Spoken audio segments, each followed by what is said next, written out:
Greetings, YouTube. I've talked to several people behind the scenes, including Mr. Chaos Penguin, about something that we're referring to as the dancing AI problem.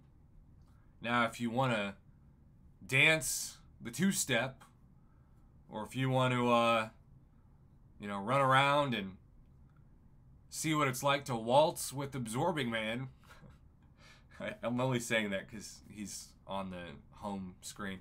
I hit record, and the beautiful thing about YouTube is you just kind of say what pops in your head.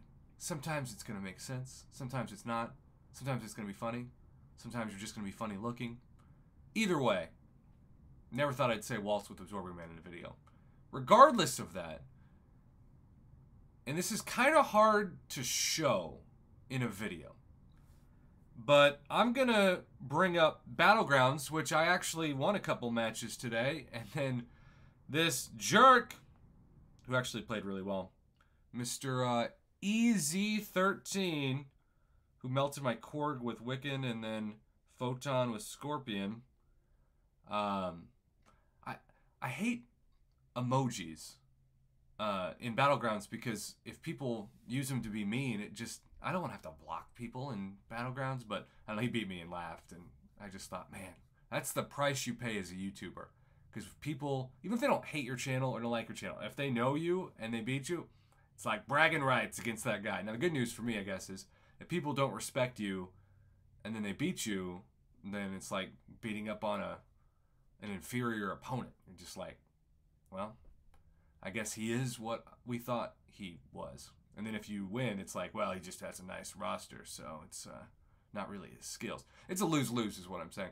But I will sacrifice a lose-lose situation when it comes to gameplay or showing any kind of hard content in order to continue to make content. With that being said, I thought I was going to win this match, but then something terrible happened. When I was fighting Shuri with Warlock, she just kept going forward and then dashing back. And then going forward and then dashing back. Well, you know what that means. I don't know why I had to use body language to show that off, but I just did it and I'm not re-recording this.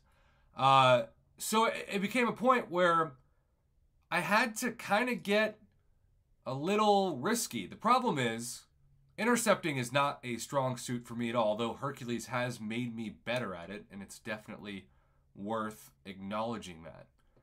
But in this meta of the victory track, where you need to do damage over time, applied debuffs to gain power, yeah, Warlock is okay because you are infecting the opponent, but you're still setting yourself up to get wrecked. And you can see I only had 686 total health left, 4.6%, which made it unideal. Now, 32,000 points, honestly, is still pretty good for me in that fight, but 37,000 against my Photon obviously was superior.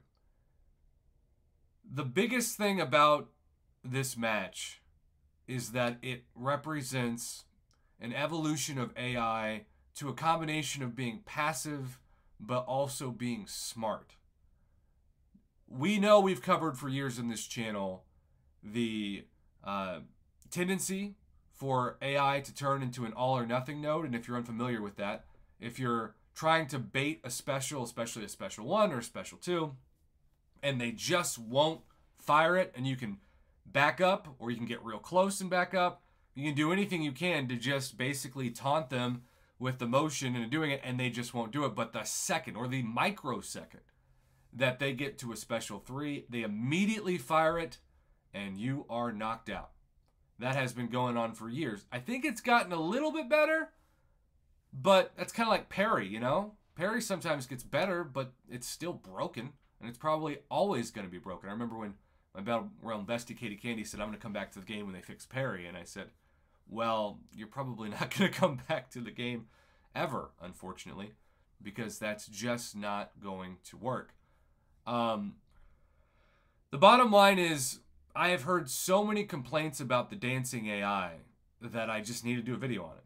I encountered it in this battleground. Now, I want to say this for the record, for people who actually watch this video, which thank you if you have, especially because I actually stayed up a little bit to drop it, because by the time I finish uploading this and editing this, it's going to be about midnight Central Standard Time. So if you're waking up to this video and you actually clicked on it and you're across the pond, good morning. Movies tell me that like British people eat biscuits or crumpets, or I don't know what these things are, but enjoy your breakfast if you choose to indulge. I'll hopefully be asleep, though. Let's be honest. I'm team insomnia. It's not going to happen. I'm not saying I would have lost this match. Or, excuse me, I wouldn't say I've won this match without it. But it just didn't help. But it did create a good opportunity to make this video and talk about this topic. So, the dancing AI is absolutely a problem. That's not going to go away anytime soon. I think it's here to stay. And between that and some other things, it's just easy to be exhausted. So many communities, not just this one, are shrinking. Not just financially, but with the amount of players in them. And I think when you have bad AI and then really tough new defenders like Bullseye, it just makes you feel like you have to question why you still play this game. And that's not a good thing ever for the player base. So that is my midnight rant. Thanks for watching. Congrats, Easy13, by the way. Shout out FTC's Alliance. Real good player. Not the nicest person, but good player.